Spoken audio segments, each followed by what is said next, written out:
I, Martha Johnson, live in a quiet residential area on the outskirts of Columbus, Ohio. Even at 62, I continue to serve as the organist at our local St. Mary's Church. On Sunday mornings, it's my routine to greet neighbors on my way to church. Good morning, Martha. Looking forward to your lovely playing today, Ellen Cooper from next door calls out. Thank you, Ellen. I've prepared something special for today, I reply with an inward smile. Music is my life, and playing at church is a precious bond with the people in this town. When I return home, my daughter Sarah, 35, is preparing breakfast in the kitchen. Welcome back, Mom. How was your performance today? Sarah asks. It went very well. Everyone seemed to enjoy it, I answer, looking around for my grandson Tommy, 8. Is Tommy still sleeping? Yes, he was practicing piano late last night, Sarah replies. Indeed, Tommy is our family's treasure. Despite losing his sight in an accident at the age of 2, he possesses an astonishing musical talent. Every time I hear his piano playing, my heart fills with warmth. Sarah's husband, John, 37, comes down the stairs. Good morning, everyone. Martha, how was your performance today? It was wonderful, John, I reply, watching the happy faces of my family. However, I don't miss the occasional shadows that cross Sarah and John's expressions. Are they remembering Tommy's accident? At breakfast time, Tommy finally wakes up. Good morning, Grandma, he smiles at me. His smile is as bright as the sun, lighting up the whole room. Good morning, Tommy. How was your piano practice yesterday? I ask, and Tommy's face lights up. It was great. I can play the new piece much better now, he answers happily. Our daily lives revolve around Tommy's music. The neighbors also recognize Tommy's talent and often offer words of encouragement. Just the other day, when I met Mrs. Richardson at the supermarket, she said, Martha, I'm looking forward to Tommy's recital. That child's talent is truly special. Indeed, Tommy's talent is special. But more than that, what I'm proud of is his positive attitude and willingness to work hard. Despite losing his sight, he never gives up and puts his all into music. This attitude gives courage and hope not only to our family but to the people in this community. At night, the sound of Tommy playing the piano echoes throughout the house. As I listen to the beautiful melody, I think about his future. Surely, a wonderful life awaits him. Believing this, I vow to continue supporting him. On Tommy's 5th birthday, our family prepared a special gift. We had the old upright piano in the living room professionally tuned. Tommy, happy birthday. This is your present, I said, and Tommy carefully approached the piano and touched the keys. I'll never forget the expression on his face at that moment. It was a radiant look, a mixture of curiosity and joy, as if he had discovered a new world. Grandma, is this a real piano? For me? Tommy asked excitedly. Yes, Tommy. It's a special piano just for you, I answered, and Tommy happily began pressing the keys. From that day on, Tommy's interest in the piano grew stronger day by day. Every day, as soon as he got home from school, he would sit at the piano and play with the sounds. I watched over Tommy's interest and gradually began teaching him the basics of piano. We started with simple scales and gradually progressed to simple tunes. Surprisingly, Tommy's progress was beyond imagination. He quickly memorized the songs I taught him and went on to tackle more difficult pieces. His fingers danced over the keys, producing beautiful melodies. "Martha, Tommy's talent is truly remarkable," Sarah said one day. However, I sensed some complex emotions behind her words. John was the same. "Tommy, you're amazing. But you don't have to push yourself too hard, you know," he said, seeming somewhat uneasy. I was a bit concerned about Sarah and John's reactions, but I decided to focus on nurturing Tommy's talent. I consulted with Mrs. Anderson, the local piano teacher, and decided to have Tommy attend her piano lessons. "Martha, Tommy's talent is truly special," Mrs. Anderson exclaimed in surprise. "His musicality surpasses any student I've ever met." The other students in the class were also amazed by Tommy's performances. Tommy's ability to perfectly play difficult pieces despite his lack of sight was an inspiration to everyone. When Tommy turned 6, at Mrs. Anderson's suggestion, a small recital was organized. On the day of the recital, the community center hall was filled with local people. When it was Tommy's turn, the venue fell silent.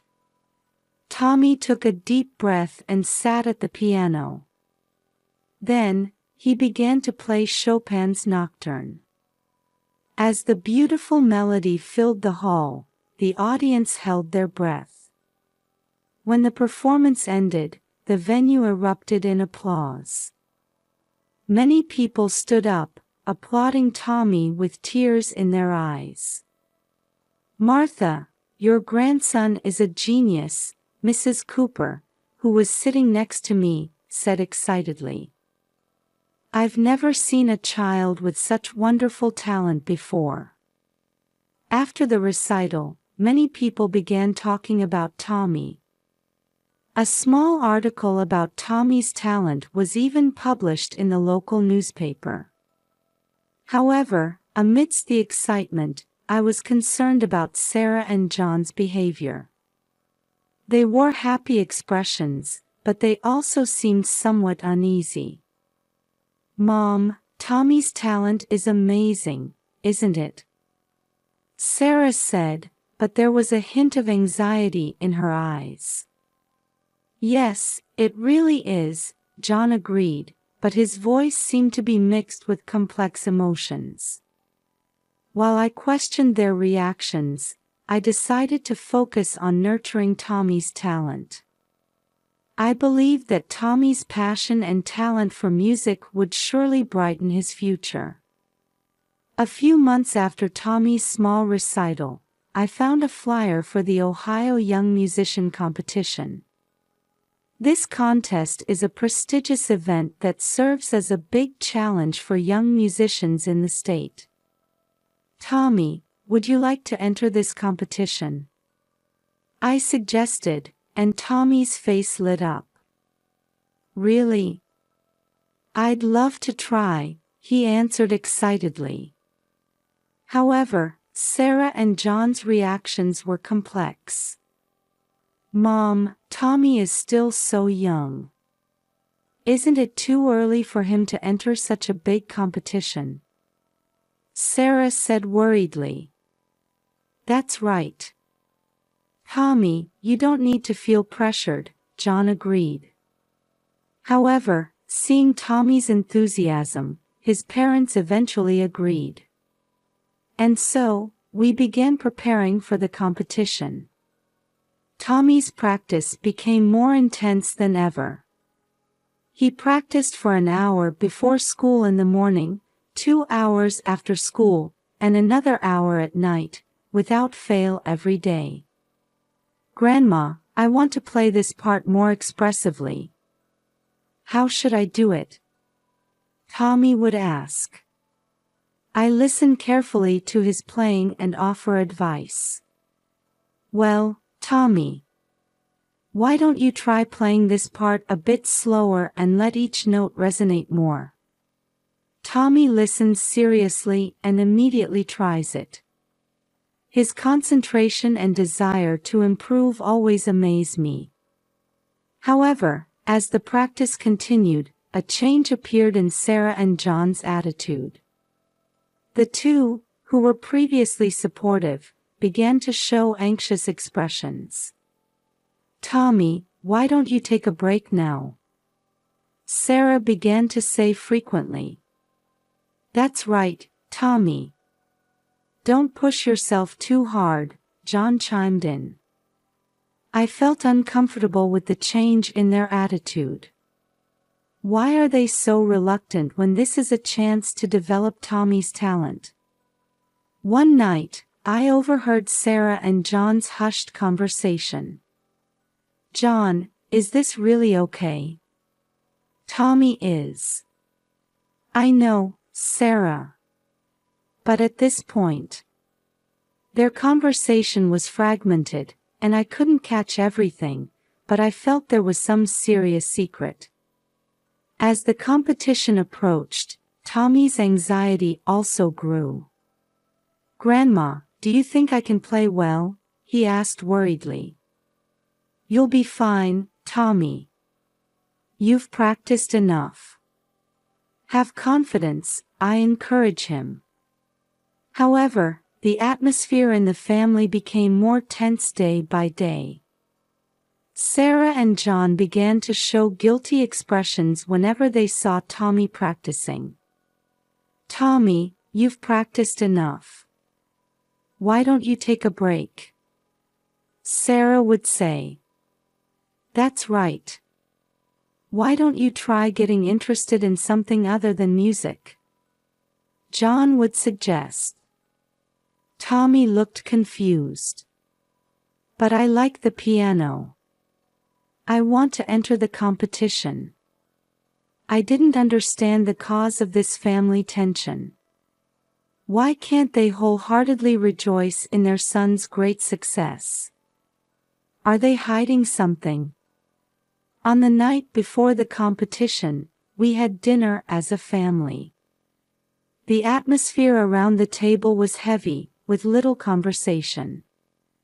Tomorrow is a big day, Tommy, I said, and Tommy nodded nervously.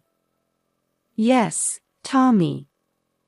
Do your best, John said, but his voice lacked energy. Sarah remained silent, continuing her meal. In my heart, doubts grew larger and larger. Does this family have some serious secret? And is it somehow related to Tommy's talent? When we got home, I made up my mind. I must find out the truth from Sarah and John soon. For Tommy's sake, and for our family's sake. The day after the competition, a celebration for Tommy's victory was to be held at the local community center. I headed to the center early in the morning to help with the preparations. Martha, congratulations. Tommy's talent is truly amazing, Mrs. Cooper called out to me. Thank you.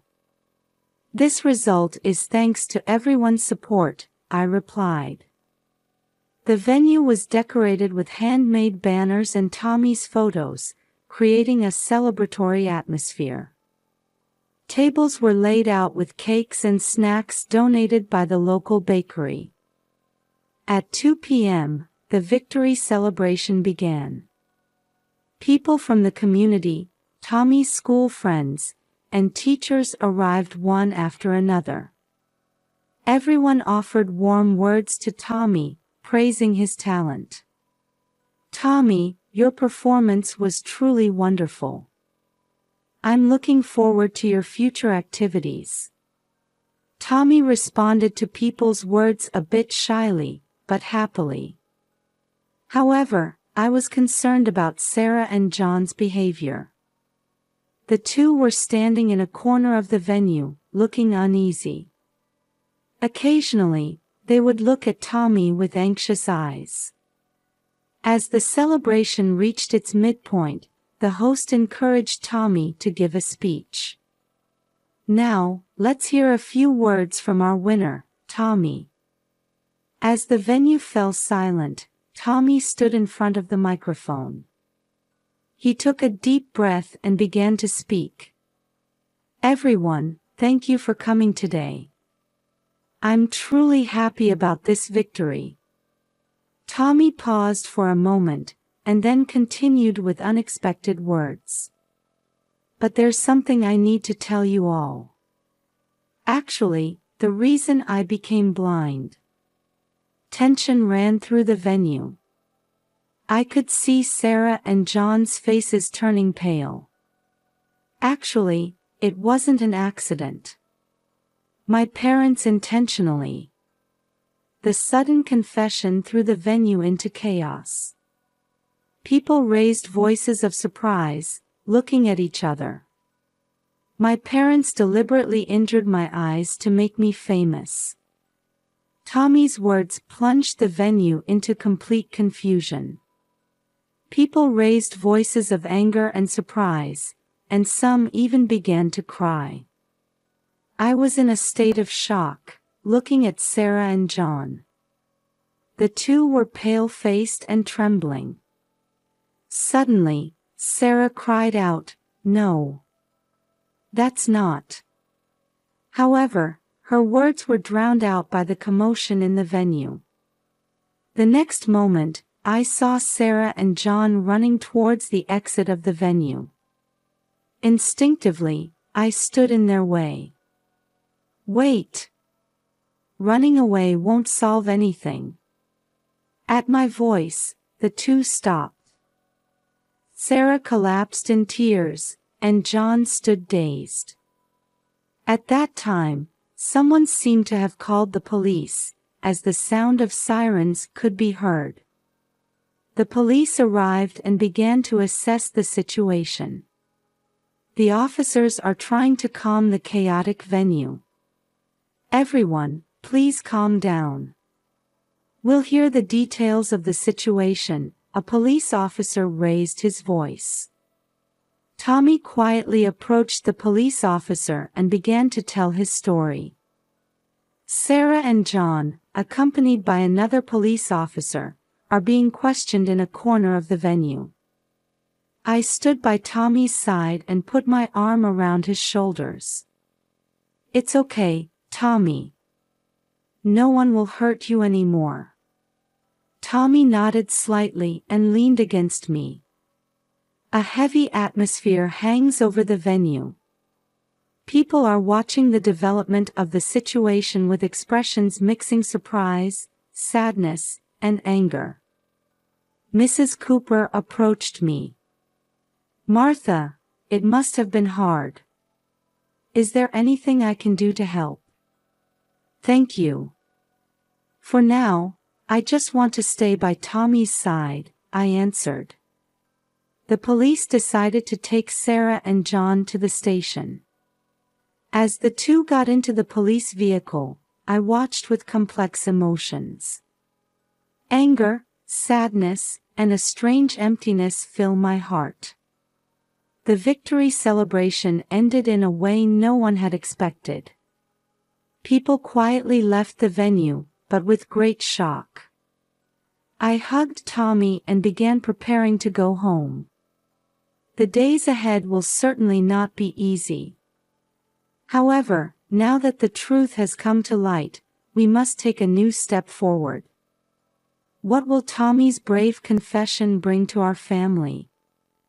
The answer is not yet visible. I only clearly decided in my heart to continue protecting and supporting Tommy. Several days have passed since the victory celebration, and a full-scale police investigation has begun. Tommy and I have visited the police station several times to respond to inquiries. Why did you stay silent until now?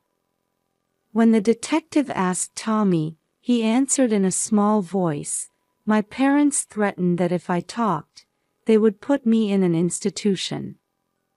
But after winning the competition, I gained confidence. I thought I didn't need to hide anymore." Hearing these words, my heart ached. At the same time, I felt deep respect for Tommy's courage. Sarah and John were arrested and charged with child abuse. Their goal was to present Tommy as a child prodigy pianist with a disability and gain financial benefits. Knowing this fact, I felt my chest would burst with anger and sadness. The local community showed surprisingly strong support. Many people are trying to help Tommy, offering free counseling and legal assistance. "Martha, please let us know if you need anything. Let's all support Tommy together," Mrs. Cooper said. Tommy had complex feelings towards his parents. "Grandma, do I hate my parents? Or do I love them? I'm confused," he said crying, and I hugged him tightly. "Either is fine, Tommy. All your feelings are valid." As time passed, changes gradually appeared in our lives. Tommy has started receiving psychotherapy and is making efforts to face his emotions. Sarah and John also seem to be spending days of reflection in prison. A letter from them arrived for Tommy. "Tommy, we're truly sorry. We did something unforgivable. We're so sorry for hurting you." Tommy read the letter over and over, and it seemed that feelings of forgiveness towards his parents were slowly growing. "Grandma, I want to go see Dad and Mom someday," Tommy said, and I felt his growth. Sarah and John are also earnestly working on rehabilitation programs while serving their sentences. I received a report from their lawyer that the two are sincerely repentant and want to engage in community service activities after their release. We are now exploring a new form of family. Tommy and I, and hopefully in the future including the rehabilitated Sarah and John, are hoping to build new bonds. "Tommy, your life from now on will surely be wonderful. Your music should give hope to many people," I said to Tommy. Tommy answered with a bright smile, "Yes, Grandma. I'll do my best. I want to make people happy with my music." Having overcome this hardship, our family has become stronger. Tommy's talent and courage, and the warm support of the people around us. All of these are our hope for the future. The road ahead will certainly not be smooth. However, we are determined to move forward step by step, believing in the power of love and forgiveness. I sincerely hope that the beautiful music Tommy plays will